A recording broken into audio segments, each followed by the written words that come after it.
두 번째 동영상을 올리게 됐는데요. 한국의 큰 이슈인 차이나타운 문제 이외에도 중국성이라는 것을 건설한다고 한 프로젝트가 있다고 그래요. 이 사람이 거기 주 인물인데, 중국성이라는 건 뭐냐면 중국인을 상대로 한 면세점 같은 것을 많이 세게, 적어도 크게 짓겠다라는 거예요. 그런데 그러니까 한국 경제는 모든 것을 중국을 상대로 하겠다는 것이죠. 이것은 하나의 종속되는 겁니다. 그리고 중국은 제국주의적인 성향을 보이는 거고요. 그런데 중요한 것은 이런 상황이 단순히 여당만의 문제가 아니라 야당인 소위 보수 우파 진영에서도 이렇게 친중 성향을 너무 많이 보였다는 거예요. 그 중에 가장 먼저 이런 성향을 보인 사람이 이명박이었습니다. 그래서 평택 지역 개발 사업, 서해 개발 사업 이런 것을 하나의 자신이 하겠다라는 식으로 그것을 내걸었다고 그래요. 그러니까 이명박 시절부터 그전에는 또 노무현 시절부터 이것이 계속적으로 이어온 것이죠. 그래서 이것을 가르쳐서 황해 경제 자유지역이라고, 구역이라고 한답니다. 한중지구라고 말을 하는데, 이렇게 본다면 글로벌리스트들이 하나의 지금 추진을 하고 있다고도 볼 수 있어요. 그런데 여러분도 아시지만 조원진이라는 사람이 굉장히 친중 성향을 갖고 있고 그런데 이제 한중 FTA를 추진한 사람은 김무성, 나경원, 원유철, 문재인이었다고 그래요. 근데 한중 FTA뿐 아니라 한국 경제를 통째로 중국 중심으로 돌아가도록 지금 하고 있는 것이 가장 큰 문제이죠. 그러니까 다자주의적인 생각도 못하는 것입니다, 지금. 그리고 조원진은 한샘, 여러분 잘 아시는지 모르지만 홍석현 한테 돈을 많이 댄 그 사람이 한샘 인테리어 하던 중국에서 돈을 많이 벌어서 그 돈을 이제 홍석현한테 여시제를 하도록 밀어준 사람이잖아요. 그러니까 여야 상관이 없다는 것이죠. 결국 현재 한국은 부동산 가격이 굉장히 많이 올라가는데 그 중에서도 중국인 투자자의 영향이 크다는 건 다 알고 계시잖아요. 근데 왼쪽을 보시면은 이건 인천 지역입니다. 그러니까 상가들을 많이 매수를 했다는 거예요. 왜냐하면 중국인들이 관광객을 자기네 상가에서 돈을 뿌리고 가도록 이런 하나의 순환 시스템을 갖고 있어요. 그러니까 중국 경제를 운영하는 겁니다. 땅은 한국에서. 이게 큰 문제라는 겁니다. 그러니까 한국 사람들한테 이득이 된다? 이거는 생각도 못하는 일입니다. 오른쪽엔 제주도에서 이제 상가를 하지 않고 지금 서해로 간 거예요. 그것이다. 그리고 얼마 전에 뉴스인데 이 가상화폐 코인 그것도 말이죠. 중국 사람들이 한국에 김치 프리미엄이 있다 그래서 한 개에 1,000만 원씩 이득을 얻을 수 있다 그래가지고 그걸 막 돌리고 그래서 한국에서 코인에 투자한 젊은이들이 갑자기 이게 떨어지니까 엄청나게 가슴앓이를 할 수밖에 없죠. 그런데 이것들을 정부나 정치권에서 모르는 것이 아니라고 저는 생각합니다. 제가 이거 한번 크게 얘기를 했더니 그게 이제 어느 정도 무마가 된 것 같이 보이지만 이런 게 부동산에서도 그대로 나타나요. 강남에 많이 투자를 한 중국인들이 어마무시한 이익을 얻었어요. 수십억 이렇게 얻었다고 그래봐요. 근데 벌금으로 1억을 딱 내면 된다는 겁니다. 소유권에 관해서는 그대로 중국 사람 이름이 가도록 계속 키입할 수 있도록 자기 소유권을 주장할 수 있는 거예요. 그러니까 뭐 수십억의 이익이 있는데 그까지 벌금 1억을 못 냅니까? 못 냅니까? 그래서 중국 사람들이 어마무시하게 한국에 들어와서 부동산 투자를 한 겁니다. 이렇게 되면 저절로 인플레가 생겨요, 한국에서는. 그러니까 모든 물가가 올라가게 되고 실질적인 그 현물 가격들은 이제 재고시를 못하게 되는 것이죠. 그러니까 한국에 있는 한국민들만 손해를 보는 것입니다. 물가가 올라가니까요. 그래서 이런 어마무시한 그 경제적인 손실을 잊고 있으면서도 지금 입닥하고 있는 것입니다.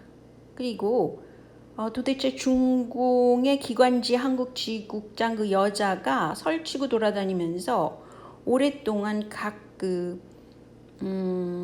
지방단체장들을 만나가지고 무슨 협약을 하고도 돌아다녔더라고요. 근데 무슨 협약을 할 게 이렇게 많습니까? 이거는 다 위험한 것입니다. 그러니까 그 각 지역에서 안 좋은 일이 생기더라도 이 지역 그 지자체장들이 꼼짝을 못하는 거죠. 이제 겨우 그것을 알아차린 그 국민들이 이것에 대해서 나서서 뭐 반대를 하는 것을 벌이고 있잖아요. 그러니까 이게 암암리에 굉장히 오랫동안 진행돼 온 것이 지금 곪고 골마서 썩고 있다는 것입니다. 그런데 한국 경제를 썩게 하는 거예요, 인플레라는 것은. 그리고 다른 나라에 비해서 인플레율이 굉장히 높다는 것이죠. 근데 지난번에도 부정선거를 한 양정철, 이 기가 막힌 인간, 이 인간이 한 소리가 뭐냐면요, 현재 한국에 거주하는 중국인이 100만 명이다. 뭐 러시아인은 뭐 5만 명이다. 그런데 중국인이 100만 명이면 그 북한이 쳐들어오지 않는다. 이 어처구니 없는 논리라고 지금 이걸 피는 겁니까? 진짜 개자식이에요, 이 인간은. 뭐냐면 중국인이 100만 명 이상이면 선거 때 이 사람을 쓸 수가 있다는 것을 말하지 않는 것입니다. 또 부정선거를 할 거라는 것을 준비하러 지금 한국에 들어와 있는 거예요. 제가 왜 흥분을 하면서 말도 안 되는 이 인간한테 제가 욕을 해야 됩니까? 그것은 그만큼 한국이 위태로운 상황에 있다는 것입니다. 정치라는 것은 선거를 통해서 정치인을 뽑는데 그것을 중국인 100만 명이 움직여가면서 한다는 거예요. 지금 서울시장도 이명박계가 됐잖아요, 오세훈 씨. 그것도 일종의 자신들을 보호하고자 그렇게 만들 수도 있어요. 그러니까 그건 제 생각이지만 지금 MB 계열하고 그 경제 우선순위 친중적인 세력이 여야 상관없이 한국을 완전히 말살해 버리는 거죠. 한국인의 건강도 지금 문재인이 말살하고 있는 거랑 비슷한 구도를 가고 있는 거예요. 근데 도대체 이렇게 해서 자신들이 개인적인 이익을 취한들 국가가 없어지는데 그것이 장기적으로 좋은 일이라고 생각할 수 있습니까? 근데 특히 제가 입진보라고 하는 그 유시민 조국이 한국에 그동안 한 것은 드라마, 뭐 문화적인 것을 통해서 나 혼자 산다, 뭐 이혼율도 높이고, 그리고 애도 안 낳고 출산율이 0.8 정도 되는데 이것은 전 세계에서 가장 최저 출산율이에요. 이렇게 만든 것이 조국 유시민이란 말이죠. 입진보들이 그렇게 만들었는데 지금 가족을 해체해야 된다라는 모토를 막스 엥겔스 당시에 그 엥겔스가 가족 해체를 해야 한다라는 문구를 넣었다고 합니다. 그랬더니 막스가 그거는 사람들이 반대하니까 그런 거는 아직은 넣지 말자, 뭐 이렇게 무마시켰다고 그러는데 실질적으로 지금 한국에서 일어나는 일은 가족주의를 해체하는 겁니다. 가족이 해체되면 가장 기본적인 공동체가 지금 분열이 되는 거죠. 그렇기 때문에 개개인들이 여러 가지 그 스트레스나 이런 것을 오히려 사회에 나가서 많이 갖는 것을 해소할 수가 없어요. 그러니까 가족이라는 것은 뭐 가령 엄마의 사랑이라든가 뭐 이런 게 굉장히 기본적인 거잖아요. 그리고 뭐 여권에서 지금 이재명 지사 중심으로 뭔가를 해보려고 그러는데, 기본소득이라는 것은 한국의 중상층 이상이 약 20%라 그러면 그 사람들한테도 다 기본소득으로 돈을 준다는 거예요. 세금으로. 그러니까 그 세금을 많이 쓰게 되면 한국은 재정 적자가 돼서 IMF 다시 들어가게 되는 겁니다. 이런 악순환 고리를 일부러 만들 수도 있는 거예요. 그래서 기본소득에 저는 반대하고, 이것은 제가 정치적으로 나선다면 이것을 주장하고 싶다는 것입니다. 기본소득을 그래서 철저히 반대해야 되고, 그리고 빈부 차이에 따른 보조금을 선진국 유럽이나 뭐 캐나다 이런 데서 다 주고 있는데, 그 빈부 차이에 따른 보조금을 주면 되지 뭐더러 무슨 중상층까지 이렇게 다 서포트를 세금으로 할 필요가 있습니까? 그리고 지금 실업률이 5.5%가 넘어요. 굉장히 높습니다. 근데 중소기업을 키우지 않기 때문에 그래요. 그리고 청년 중심의 경제 구조를 하고 있지 않습니다. 그리고 무엇보다도 외교적으로 그 중국에 너무 쏠려갔어요. 뭐 경제, 정치 모든 게 친중적이에요. 그러니까 많은 그 국민들은 이런 걸 모르는 겁니다. 오히려 그 글로벌리즘에 반대하는 트럼프의 자국주의 정신과 정책이 한국에는 진짜 필요한 것입니다. 그리고 미국으로서는 또 뭐 그 진영이 있잖아요. 뭐 쿼드 진영. 그런데 한국이 기술 발달이 빠르기 때문에 이게 중국으로 넘어가면 안 된다는 생각을 하고 있어요. 그래서 한국은 이 기회를 잘 타서 건강한 중도세를 결집시켜서 그 뭐 성소수자 합법화 이런 것을 추진하는 게 아니라 진정한 한국의 경제, 정치를 위한, 그리고 한반도 문제를 해결할 그런 세력이 탄탄하게 나와야 될 시기라고 보는 거죠. 그래서 제가 저는 정치에 나설 생각이 사실은 없었습니다. 그냥 훈수를 두는 입장이었는데 정말 참다 못해서 제가 한국에 들어가서 정치를 할 생각을 하고 있어요. 그래서 일단 제 페이스북에 이나 또 댓글이나 거기 메시지를 남겨주시면 제가 컨택을 해서 어떤 분이신지 확인을 하고 앞으로 이런 정치세를 키울 생각입니다. 그리고 더 놀라운 사실은 미국 민주당은 믿으면 안 됩니다. 미국 민주당은 사탄 세력을 믿고 있는 세력이 미국 민주당이에요. 근데 한반도 문제에 대해서 뭐라고 그 힐러리가 얘기를 했냐면 미국은 한반도 통일을 바라지 않는다. 북한이 남북관계를 깨트리지 않을 정도만 유지를 해주면 된다라는 식으로 헛소리를 했습니다. 그런데 이게 오바마가 사실은 8년이나 집권을 했기 때문에 미국을 완전히 망쳐놨어요. 오바마가. 그리고 그 사람 자체가 성소수자잖아요. 그런데 문제는 한반도 문제를 이렇게 2009년도에 가상적으로 분할을 시켜놨어요. 그러니까 굉장히 북한을 중국 쪽으로 밀어 넣는 겁니다. 그래서 중국화를 시키는 거예요. 왜냐하면 이 사람들이 글로벌리스트니까 세계화를 위해서는 한반도, 뭐 북한, 남북한 모두 중국 쪽으로 가야 된다라고 생각을 하는 거죠. 근데 다행히도 지금은 오바마 힐러리 때가 아니죠. 그래서 트럼프가 이제 정권을 잡게 될 겁니다. 그렇게 되면 이런 게 다 무산되는 거죠. 근데 자국중심주의라는 것은 북한이 바로 자국중심주의를 갖고 있는 그런 나라예요. 그런데 북한이 지금 완전한 친중적인 그런 나라는 아니라는 거죠.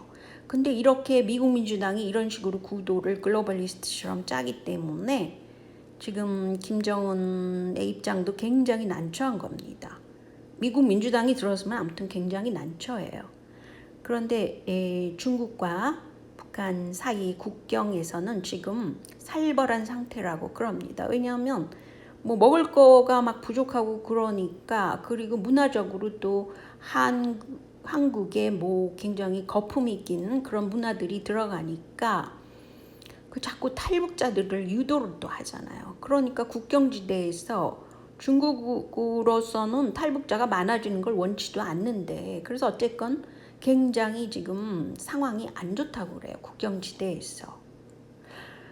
그래서 이거는 가상적인 어떤 정당에서 제가 정책적으로 말하고 싶은 것은 민족주의적인 성향을 고수해서 한반도를 지켜야 된다는 겁니다. 그리고 무엇보다도 중산층을 키우는 정책을 세워야 되는데, 그 이유는 지금 빅테크나 거대 기업 중심으로 사회가 글로벌하게 되고, 그것이 이제 빌 게이츠는 중국 중심이 돼야 된다라고 생각하는 거죠. 월가에서는 그렇게들 많이 생각을 하고 있어요. 그러니까 뭐 나라, 국경 이런 것도 없애는 거죠. 그런데 중요한 것은 한반도는 다자 간의 구도를 가면서 실리적인 그런 입장에서 그 가장 마지막까지 그 스탠스를 지켜야 된다고 생각합니다. 그래서 저는 세 번째로 제일 중요한 것은 중국 유학생이잖아요. 그래서 중국 유학생들을 돌려보내야 된다고 생각합니다. 그리고 부동산 문제도 상당히 엄격하게 해야 되고, 공작원 페이스의 차이나타운 계획 무효화, 특히 그 한국 내의 데이터를 송출 가능하게 한 인프라를 지금 U+ 그런 데서 깔았잖아요. 그 와웨이 걸로. 그것을 모두 한국제로 바꿔야 된다고 생각합니다. 그리고 외교적으로는 되도록이면 그 쿼드에 직접 가입을 안 하더라도 가령 호주와 친하게 돼서 경제적으로 돕는다든지, 타이완과 친하게 돼서 어떤 군사적인 협력을 한다든지, 이런 식으로 약간은 어중간하게 한국이 취할 수 있는 그런 보조 역할을 계속 해야 된다고 생각합니다. 그것이 한국의 스탠스가 돼야 되지 않을까, 그렇게 생각이 드네요. 그것은 위치적으로 중국을 완전히 무시할 수도 없는 거고, 또 하지만 한국으로서는 뭐 왜 인프라 같은 것을, 그 데이터 인프라를 중국제를 씁니까? 이건 말도 안 되는 거잖아요. 그런 것을 다 소급 적용해서 바꿔야 된다고 생각하고요. 외교적으로는 호주와의 관계를 굉장히 우호적으로 가져가야 된다고 생각해요. 왜냐하면 트럼프 시절에 호주는 굉장히 친북적이라고 말하면 웃기지만, 아무튼 북한에 대해서, 김정은에 대해서 굉장히 뉴스에서 좋게 다뤄지고 그랬습니다. 그리고 북한은 이상하게 뭐 김정은이 과거에 그 스위스에서 교육을 받을 수 있었던 것도 어느 정도는 북한이라는 곳도 그 외세와 결탁이 어느 정도 돼 있어요. 그것이 영국 쪽인, 또는 트럼프도 굉장히 그래서 김정은까지 만나게 된 것이라고 볼 수 있어요. 어쨌든 간에 호주를 상당히 한국이 여러 가지 무역을 터서 뭐 랍스터도 수입하고 포도주도 수입하고 이런 식으로 보조를 맞춰줘야 된다고 생각합니다. 호주가 굉장히 중국하고 관계가 안 좋기 때문에 무역에 문제를 갖고 있어요. 그리고 대만 같은 경우에도 한국은 가능한 많은 도움을 줘야 된다고 생각하는데, 뭐 육군 같은 것을 이용하려고 지금 일본은 생각하고 있는데, 그것까지는 좀 곤란하지 않나. 공군 정도, 그런 정도로 도움을 줄 수 있다고 생각합니다. 자, 여기까지만 하고요. 제 생각에 관심을 가진 분들은 제게 연락을 주시면 감사하겠습니다. 자, 안녕히 계세요.